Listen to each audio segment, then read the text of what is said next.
Welcome back to another episode of the Tourism AI podcast. So today we are diving into the topic of who should lead the AI conversation. So this kind of follows our discussion last week on the Edelman study as well, the Trust Barometer. But we're going to focus today on the public mistrust that we sort of talked about last week, and as well as the fact that Canada's Prime Minister Justin Trudeau actually gave a detailed interview on a podcast in the US, which, if you really think about it, does make sense, called Hard Fork, outlining his views about AI. So we talked about the trust barometer last week and the fact that Canadians don't really trust government when it comes to regulating innovation. So I also want to make note that one of our founding partners, WSI, actually just released a comprehensive survey this week about the perceptions of AI with small business that also found that there are stark contrasts between business owners and how they feel about the impact of AI, as well as how employees feel. So we're gonna talk about that a little bit too, and we're gonna do our best to kind of give you a high level understanding of all of these different things that I've kind of referenced here, and give you a sense of how they kind of fit together. So let's get into it. Peter, why don't you tell us about the interview with Prime Minister Trudeau, and tell us about what stood out to you about the Prime Minister's comments. Yeah, thanks, Emily. Thanks for that introduction. As mentioned, we're going to try to unpack a whole bunch of different things here and sort of kind of paint a picture, putting them all together. And so specifically, I was quite interested in the interview that Prime Minister Justin Trudeau gave in that podcast. And what really stood out for me is actually just how I was really impressed with just how deep his understanding was about artificial intelligence, about the history of AI in Canada, about the sort of geopolitical aspects of artificial intelligence, the concept of deep fakes. He really had a wide breadth of knowledge when it came to AI and its kind of impact on society and its kind of some of the risks. I will say too, it's actually the first time I've heard our Prime Minister kind of spend that much time talking in depth about a topic. How impressed I was with just the fact of how he had a really good pulse, I think, on some of the fears that Canadians kind of maybe might have about AI. So yeah, I mean, it was just sort of quite good. What I will say is that he had this general positioning that I would just call closer to AI accelerationist than an AI doomer for sure. So I'll unpack that a little bit as I always tell people. There's sort of AI accelerationists, which is a group of people who believe that AI is the greatest thing to ever happen to humanity, or we must accelerate it at all costs. And then there's the AI doomers who believe it's the worst thing that's ever happened to humanity and we must stop it at all costs. And I always tell people to be an AI pragmatist, which basically means just be pragmatic. You're not going to change the fact that it's here. This wave is here. It's going to have impacts. And so be pragmatic about it, know about it, understand about it. And I would say that Justin Trudeau's positioning was very similar to that.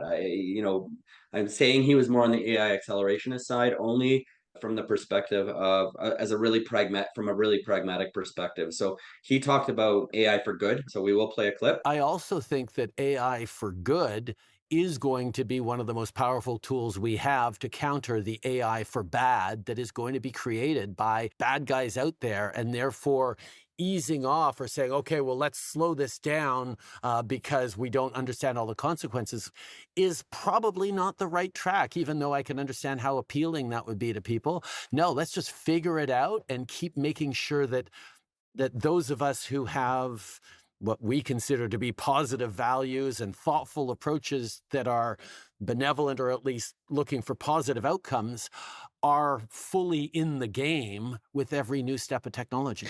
Yeah, and so in that clip, I mean, he kind of really talks about AI for good and this concept of, the most powerful, sort of tools we have to counter AI for bad is by sort of being Canadian, diving all in and making sure that we're moving forward the AI for good agenda. And I thought that was very, very good for him to kind of take that positioning. I think it's absolutely right. And I kind of talk a lot about this in terms of the workforce as well. So, again, when I talk to businesses, when I talk to companies, I always talk about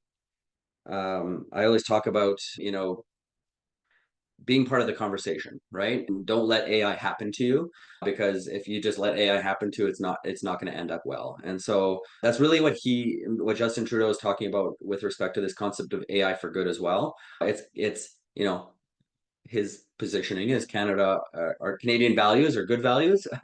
And those good values are the types of values we want to be bringing to a conversation about artificial intelligence in society. So yeah, I thought it was a great interview. Let's play a couple more clips, if you don't mind, Emily. Let's play a clip on, again, sort of Justin Trudeau's concept of AI for good, and specifically with regards to keeping Canadians safe. So give it a listen. I know how scary it sounds. Oh, government's developing AI, and that's not what I'm talking about. But I am saying that if we're going to make sure we're keeping Canadians safe, like I said earlier, AI for good, done by the good people with careful, rigorous oversight and transparency, is going to be a very powerful tool to counter the AI for bad that we know is going to be out there. Yeah, so in this clip, I mean, he kind of talks about a couple of interesting things as well. So he, says, I know how scary it sounds. Oh, government developing AI. And that's really not what he's talking about, right? It was, in context of the question he was asked.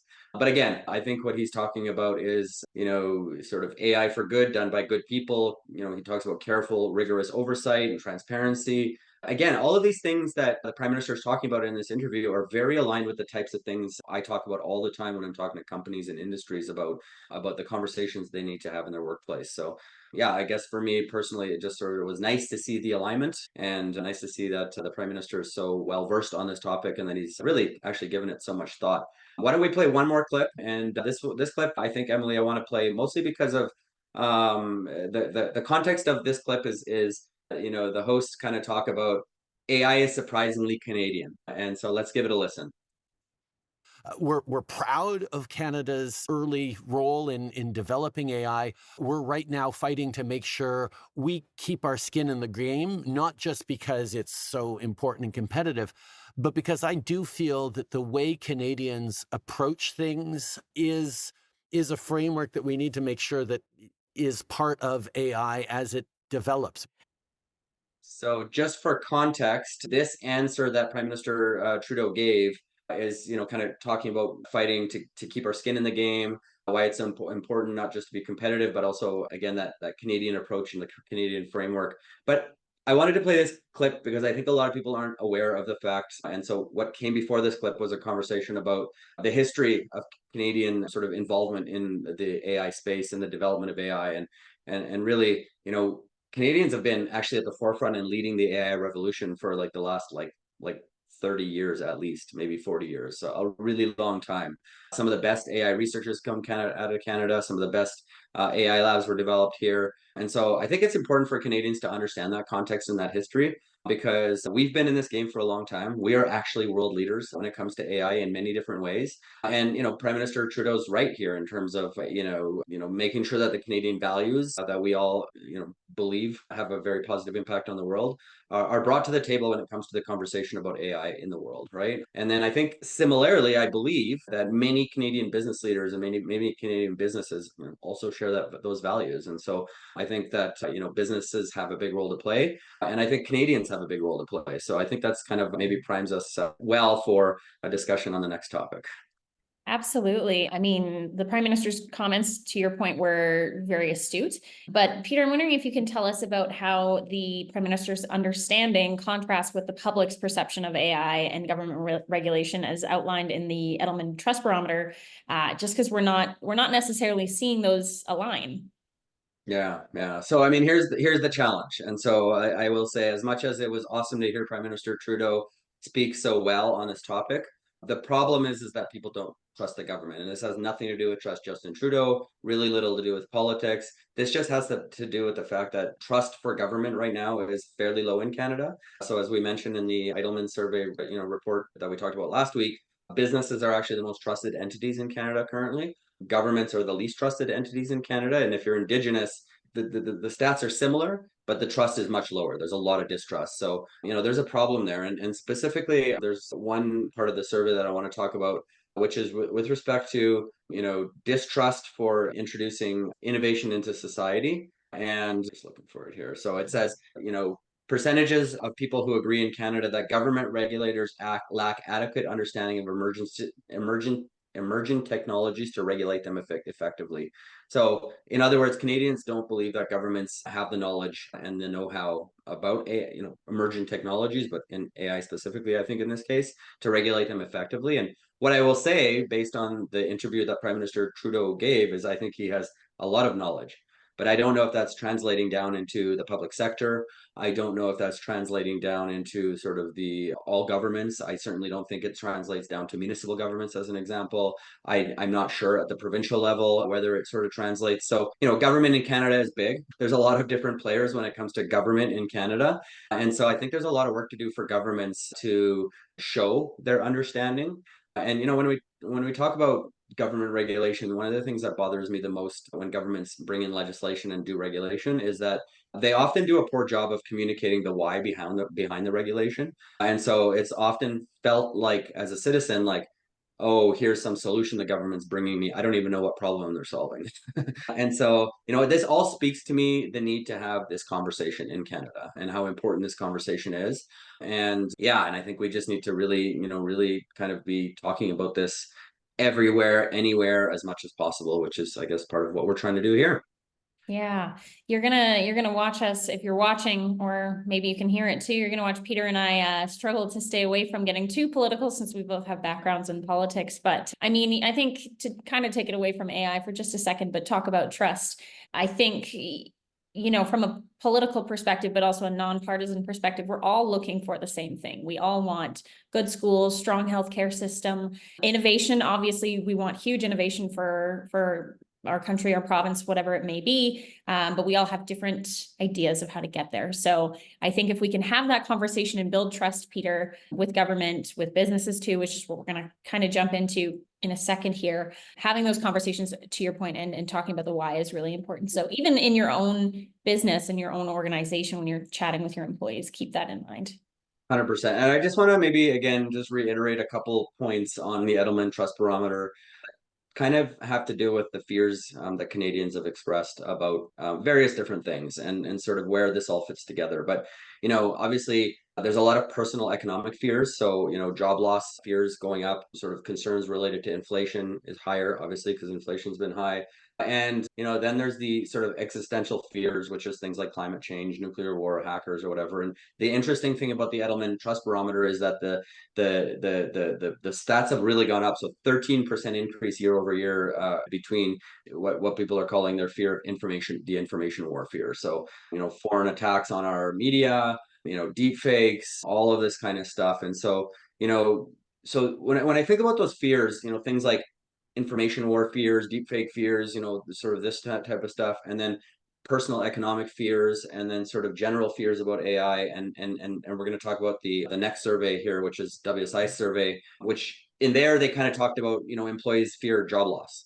And so, really, I think the AI conversation and the fears around it all relate to job loss to some extent, and it's sort of juxtaposed against this larger sort of group of things people are fearing, which is sort of the economy's not in a great place, inflation's high, and now this AI thing is coming in, they're worried that it's going to take their jobs. And so, it's, I think all of these pieces kind of all fit together, and it's an important conversation to have.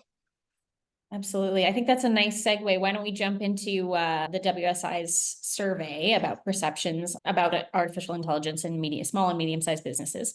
Can you walk us through, just as a start, break down some of these key findings? Yeah. So first of all, let me just kind of, I guess, introduce the report. So this was done by WSI. And for those who don't know, WSI is a founding partner of Tourism AI Network, a really important group for us. And a lot of the work we do related to tourism, artificial intelligence actually, comes from WSI. So just wanted to make sure that that's clear. And so, a couple things that stood out in this report is, 69% of respondents say that have not taken any form of AI training in 2023 or 2024. So there's still a pretty big gap when it comes to training and education. And then 62% of respondents say they're not familiar with or only slightly familiar with AI and its business applications. So, 2/3 of Canadians basically, or not Canadians, sorry, this is a global survey. Two-thirds of people in this survey, aren't familiar with even AI and its applications to business. So there's still a lot of work to do, I think, on just the kind of education. And again, this, I think, speaks to the conversation around fear of AI, right?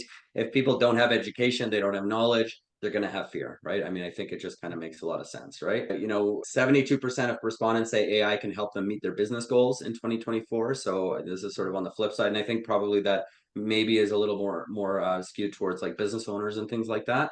And then 55% of respondents said they haven't had a strategic business discussion about AI in the last 12 months. And so, again, there's just not enough conversation happening about artificial intelligence and its impact on the business, impact on jobs, all of those types of things, right? And then 45% of respondents suggested that the primary obstacle to AI adoption are practical rather than based on fundamental understanding of its values. So, 45% say they're interested in learning about AI. And so, a huge number of people said they haven't gotten any training. And, half of the people say they're interested in training, right? 3% indicated their organizations are set to boost their AI investment in the coming years. So definitely there is more money starting to be sort of allocated or thinking to be allocated.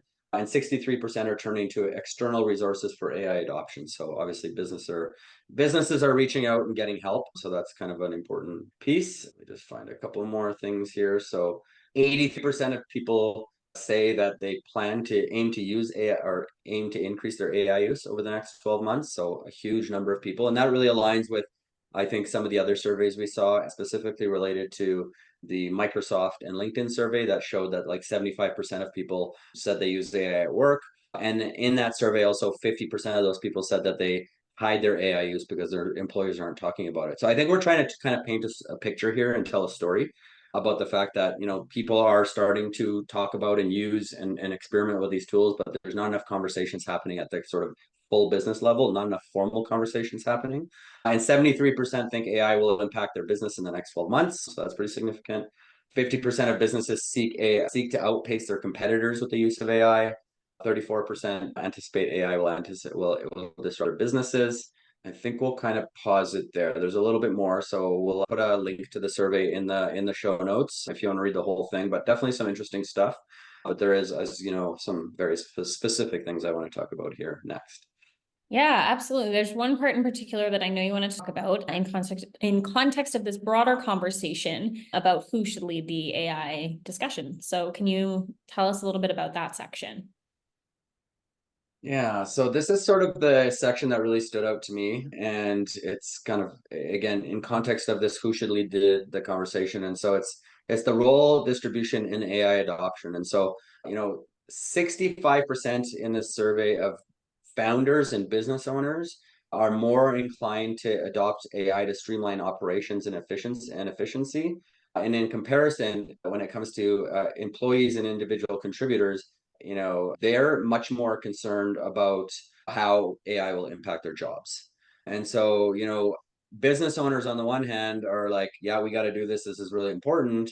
And then employees on the other hand are, oh no, I don't want, this is going to impact my job. This isn't a good thing. And so again, there's a really big disconnect there. And I think that is the core conversation that needs to be happening in businesses. And so that sort of starts to, I think, unpack a little bit of the who needs to be part of the conversation when it comes to AI.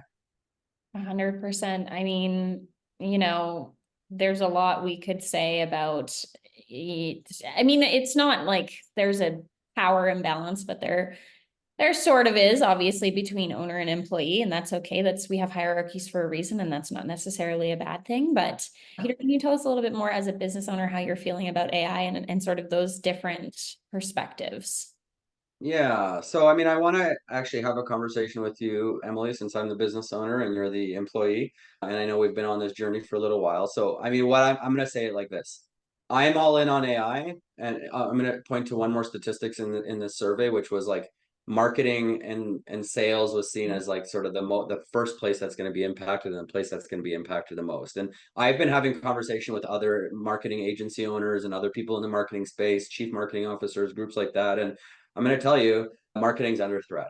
And so when I look at the sort of situation with respect to AI in my marketing agency, I don't know if I have a marketing agency in 2 to 3 years from now. So like this is to me an existential problem. I'm not saying marketing agencies are all going away.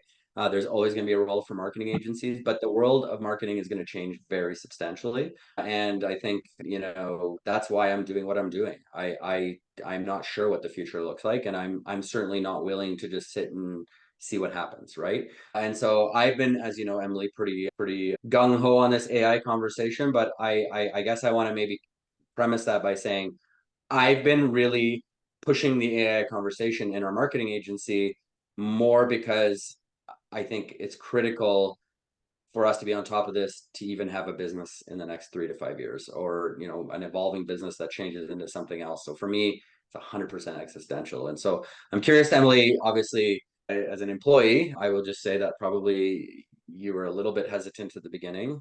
So why don't you kind of just unpack your experience, what you've gone through, where you are today when it comes to your thoughts about AI? Yeah, we could actually back way up on the conversation of AI. For me, I remember sitting with a good friend of mine while I was still in my very first year of university and talking about AI, and she was very much pro AI and I was very against it. And there are still certain things that I suppose, getting more comfortable with. I won't say I'm completely against them, but definitely getting more comfortable with them. But I've come a long way from being completely against AI. And she made some great points. There's lots of opportunity for AI to support in healthcare and make sure that there's a less margin of error, especially when you're performing something like a brain surgery. Like there's definite use cases that just exceed what humans can do. And I mean, obviously we see that with ChatGPT giving us an output in 10 seconds versus something that might take me an hour, right? So obviously it does exceed humans in many respects. When we first started having this conversation as an agency, I would also say that I was certainly more hesitant, but I like to keep an open mind about things and kind of turn them over in my hands before I make a finite decision. And I think that's served me well in trying to get more comfortable with it. And I think we've had a lot of conversations on this podcast as a team that have certainly warmed me up to the idea of artificial intelligence. And one thing that I will say I was thinking about earlier today is the town crier probably lost his job when the printing press was invented, right? And we don't have town criers anymore. And honestly, I think I'm probably thankful for it because those guys seemed really annoying. But my point is, we've had the conversation before about innovation with new tools. Now we have a whole news cycle, right? And largely due to the printing press and obviously the invention of television and radio and et cetera. But who knows what will come from artificial intelligence? We are really only scratching the surface. And to kind of bring it back to our earlier conversation, obviously in Canada, we've done a ton of research and development in many areas, not just artificial intelligence, that I don't think the world really recognizes. We certainly have to catch up in comparison to some of our counterparts, but I think there's a lot of opportunity for Canadians to innovate. And I think that you're probably not gonna be a part of that conversation if you don't at least keep an open mind. Yeah. So I'm curious, Emily, in terms of, your day-to-day, obviously you're busy doing a lot of different things. I'm pushing, we need to become AI enabled as quickly as possible. I'm on that narrative every single day, every single week. It's not happening fast enough for me. And I'm sure you guys are like, Jesus, Peter, I just have a job to do. So just tell me a little bit about how this is kind of, I guess, hitting for you with respect to your day-to-day job, my expectations of us getting AI enabled, and sort of, one, from a time perspective, but also two, from, does that cause fear for you? Does that cause anxiety for you? Like, I want to try to unpack and understand kind of how you feel about my pushiness when it comes to this topic. Yeah, it's kind of funny that you asked that because I think on a day-to-day basis, no, I don't. I mean, you've really pushed us to innovate and use the tools for things that we might not have before, obviously. And it's been really helpful. I mean, I think we've streamlined a lot of what we do, not just from an operations standpoint, but from a tactical standpoint as well. That's not to say that we're not still doing the work, but it makes things a heck of a lot faster, even in editing these podcasts, for example. But I think in the grand scheme, I'm not going to lie to you, there's definitely still some fear associated with work and the future of work and what that looks like. Keep in mind that I'm also a Gen Z and I feel like I'm getting more and more cynical about the world every day. So take that with a grain of salt. But it's just that uncertainty, right? I mean, if I had a roadmap that said, this is what's going to happen with AI, maybe I wouldn't like it. There's still the opportunity for that too.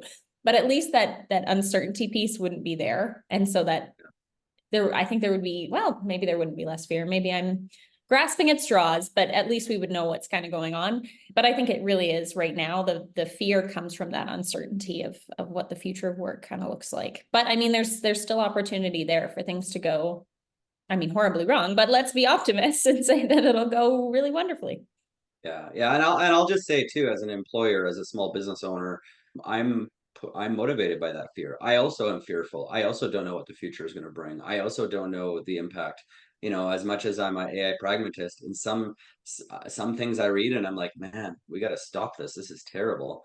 And sometimes I literally stay up at night thinking, geez, is anybody going to have work after all of this is said and done? Like, it really is truly something I'm concerned about, right? But I think for me, it's like, well, I mean, I can't stop it. And so by being on top of it and knowledgeable about it, that gives me the best hope of being able to make sure that we are all good collectively as a group, as a team, in terms of no matter what happens, we're sort of on top of it and ahead of the curve, right? So, I mean, I think that's kind of, I hate to say that maybe that fear is a good motivator for both the employer and the employee. I mean, I'm sure a lot of employers are also thinking about it in terms of, geez, if my competitors are doing this and I'm not doing this, then we're going to get wiped out. So, there's a lot of sort of existential fear in the corporate business level around not only is my industry going to go away or is it going to change so substantially or whatever, but is like, are my competitors going to crush me because I'm not sort of doing it, and you know what I mean, are my employees going to backlash and not going to participate because they think their jobs are going to be lost? Like, there's certainly a very big conversation.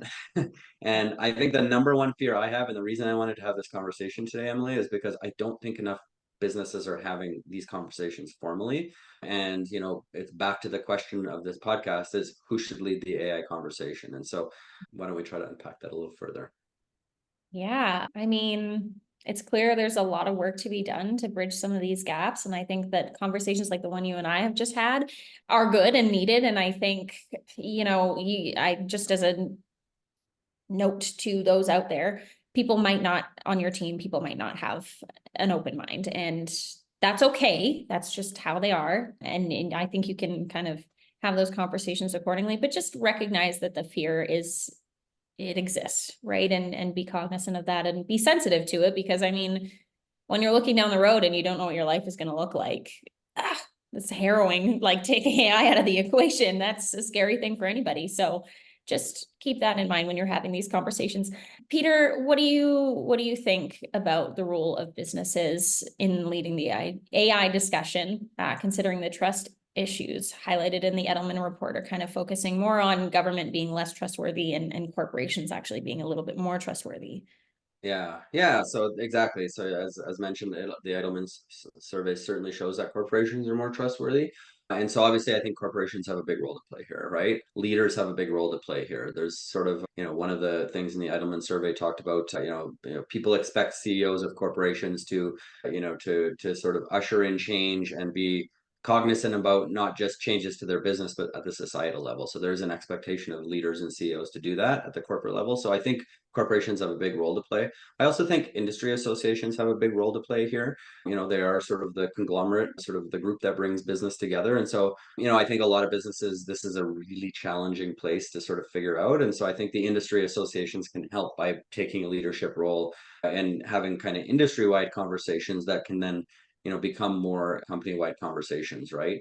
The other thing I want to mention about the Edelman report is, probably the most significant thing that I saw in that report is that someone like me, in quotation marks, is the most trusted source or entity out there, period. So, it's funny. I had a conversation. I was at one of my kids' sort of going away party for one of their friends, and so fairly educated group of parents, all working in various different, one's in finance, one's in technology, one's in actually two are in technology. Anyways, long story short is we ended up having a fairly long conversation about artificial intelligence, and as these people were someone like me, and so there's a huge just role of for people in society to have this conversation. But I think that having businesses, industry associations, industry groups kind of leading the conversation and then taking a step back and allowing that conversation to happen formally inside workplaces is probably a really good way to go about it, and engaging in that sort of public and transparent conversations, having obviously education and training, bringing in education and training and AI literacy so that everybody actually has up-to-date knowledgeable information about what this thing is, so they're not coming to their own conclusions. So that's the role that business can play, I think, is bringing AI literacy to their staff, and then really obviously creating responsible AI use policies and principles. And I think that business leaders also have a big role in sort of, I guess, putting a vision forward. And so we'll unpack that in a bit, but let's move Yeah. on. Yeah, nice. I like that a lot, Peter. It's clear that even though, the government plays a huge role in obviously our entire lives, you can't really walk outside your house without being regulated, which is not necessarily a bad thing. Businesses have a significant opportunity to lead by example and shape the future of AI in a way that I think benefits everyone. What other approaches do you think that businesses should be taking? Obviously, you've unpacked sort of education and literacy, and that's huge. It's a great first step. Obviously, people need to be having conversations. I think we've said this in every single episode that we've recorded, but talk to your team. What else does that approach look like? Tell us a little bit more about the role that businesses play. Yeah, so I mean, I think, businesses should lead, but they should lead by listening. And so I think fundamentally that's what it comes down to. So again, we have our process AI adoption framework, and it really starts with people and culture first, literacy first, bringing all staff together to kind of talk about AI, explain it, unpack it, sort of demystify it a little bit. And then, part of our process also has actually an employee survey as part of it. And so, I think that doing employee surveys, allowing employees to sort of anonymously express their feelings, their fears, their concerns, all that stuff is really important. And then I think also having formal conversations where we can have team conversations, create space, right? At CIPR Communications, we've given everybody an hour a day, or sort of, I guess, mandated an hour a day for people to spend time doing some kind of AI literacy, some kind of AI training, listen to a podcast. I mean, it's, for me, it's everybody gets a kind of a free hour to go for a walk and listen to a podcast, as far as I'm concerned, which is pretty awesome. And, I think we need to give people time and space, but also have a place for them to have formal conversations and to express their feelings, and also a place for them to express their feelings in a way that, they can be, their identity can be protected, and those types of things, right? So I think it's a conversation that needs to take place over time. So it's not a conversation that's like, hey, we're doing AI tomorrow, here we go.